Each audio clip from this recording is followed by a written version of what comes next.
Olá, bem-vindo, Miguel Pinto Luz. Tem dito nas entrevistas que tem dado e, sobretudo, no último debate, no único debate que houve a 3 candidatos, que só decidiria o sentido de voto, ou defende que o PSD, o líder do PSD, só devia decidir o sentido de voto do Orçamento do Estado depois de conhecer o documento. Entretanto, presumo que já tenha tido tempo para o analisar. Qual é que seria a sua decisão enquanto líder do PSD? Antes de mais, muito obrigado e muito bom dia aos dois por estarmos aqui a falar.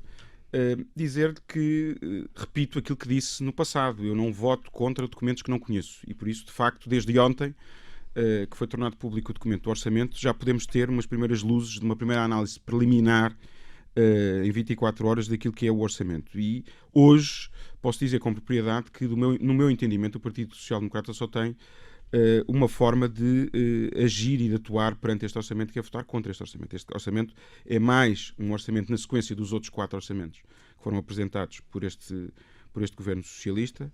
O Dr. Centeno é especialista em apresentar orçamentos que agradam à esquerda, mas depois na sua execução agradam a Bruxelas. Isto é constante, ele vive sempre nesta dicotomia. Agora percebemos isso quando ele veste o chapéu de Ministro das Finanças ou quando veste o chapéu de Presidente do Eurogrupo. Portanto, se a redução do IVA da eletricidade é uma proposta que consta no programa eleitoral do PSD, o PSD deve avançar na mesma com essa proposta. Se está a perguntar em relação à redução do IVA da eletricidade, eu já o tornei público em outras entrevistas que não sou a favor. Não é a favor. Mas o PSD hoje não é o PSD liderado por Miguel Pinto Luz. Mas é condizente com o que o PSD defende. E, portanto, eu não concordo.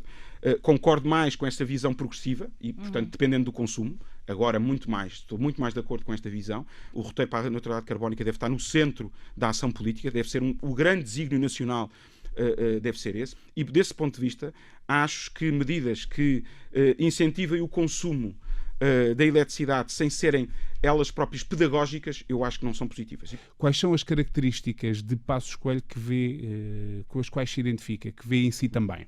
Bem, desde logo o sentido de Estado, colocar sempre o interesse nacional dos portugueses à frente do nosso interesse pessoal, isso é algo que me caracteriza também nos últimos 20 anos de vida pública. Alguém que se identifica com a vida pública como aquilo que mais me motiva, que mais me realiza, e, portanto, eu acho que nesse aspecto me identifico muito com Pedro Passos Coelho.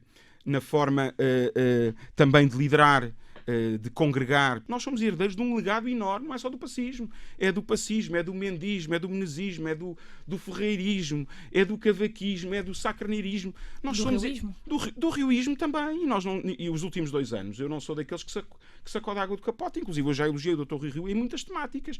Acho que o Dr. Rui Rio falha muitas vezes na forma, mas acerta muitas vezes nos temas que escolhe para prioridade. Depois temos mais 2 siglas, a Iniciativa Liberal e o Chega, que do meu ponto de vista são epifenómenos. São epifenómenos porque o PSD não foi capaz de dar resposta a essas ansiedades desse eleitorado. Por um lado, o Chega, que tem um discurso securitário, um discurso populista que nos preocupa, que me preocupa, mas preocupa porque o PSD não foi capaz... Acha que é um epifenómeno ou acha que veio para ficar e com eu acho que é um epifenómeno. Pode ter potencial de crescimento, naturalmente, porque a população reclama e reclama bem em áreas específicas, como a segurança e áreas onde o governo não devia estar e está. Mas, por outro lado, o PSD não foi capaz de dar respostas a estas áreas. E estes partidos só aparecem porque o PSD não foi capaz de dar resposta a estas áreas. A Aliança nasce do seio do PSD. A Iniciativa Liberal nasce do seio do PSD. Como bem sabe, o primeiro presidente da Aliança era militante do PSD. O primeiro secretário-geral da Aliança, da Iniciativa Liberal, era militante do PSD.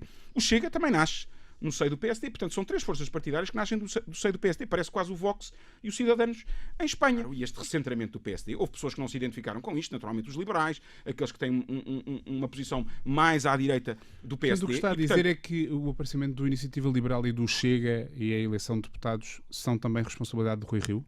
São naturalmente também responsabilidade do PSD como um todo. E, naturalmente, da liderança dos 2 últimos anos. Porque não fomos capazes de dar resposta a esse eleitorado. Antes, pelo contrário, dissemos ao país nós vamos recentrar o PSD, vamos regressar à social-democracia. Mas, portanto, é trabalhar para uma maioria absoluta É à direita. trabalhar objetivamente para uma maioria absoluta. Se não chegarmos à maioria absoluta, temos que ter uma política de alianças, naturalmente. E aí as políticas de alianças, temos que olhar para os partidos no nosso arco de governação. E se o Chega se mantiver no nosso espectro político, então entra nessa aliança? Deixe-me dizer duas coisas. Primeiro, qualquer aliança com o meu PSD, nós lideramos a agenda, nós lideramos os valores, nós lideramos o programa, nós lideramos a aliança. E, portanto, isto para mim é condição sine qua non. Mas não rejeita que ele esteja nessa aliança. Depois deixe-me dizer, eu não me sinto limitado nas minhas capacidades enquanto líder do partido de poder falar com todas as forças políticas no centro-direita. Todas. Olha, algo que me diferencia do Dr. Luís Montenegro. É muito claro. Quer dizer, que diabo? Então nós deixamos o Dr. Costa falar com a Dra. Catarina Martins, que olha para o modelo venezuelano como a panaceia universal para todos os problemas do país, e olha para estes regimes absolutamente anacrónicos, e deixamos-los fazer todas as alianças à esquerda, e nós não podemos olhar para todo o espectro partidário que está representado no Parlamento e podemos falar, dialogar. O caso recente da nomeação de que foi feita pelo líder do PSD e que foi transformado numa espécie de family gate do PSD, acha que Rui Rio foi imprudente, acha que não devia ter feito aquela nomeação? Estamos a falar da nomeação para o Conselho Superior do Ministério Público de uma pessoa que é casada com uma das porta-vozes da direção do PSD. Acima de tudo, eu acho que há uma enorme pressa do Dr. Rui Rio de fazer estas nomeações, sabendo que há eleições dia 11 de janeiro. Eu acho que essa pressa não é saudável para o PSD também. Primeiro mostra que o Dr. Rui Rio está com enorme insegurança em relação ao resultado dia 11 de janeiro, porque quer resolver rapidamente todas estas nomeações, não são só essas. Como sabe, o Parlamento, no início de todas as legislaturas, nomeia e faz indicações para muitas áreas e muitas comissões e muitos organismos internacionais. Mas agora está com pressa. Está com muita pressa.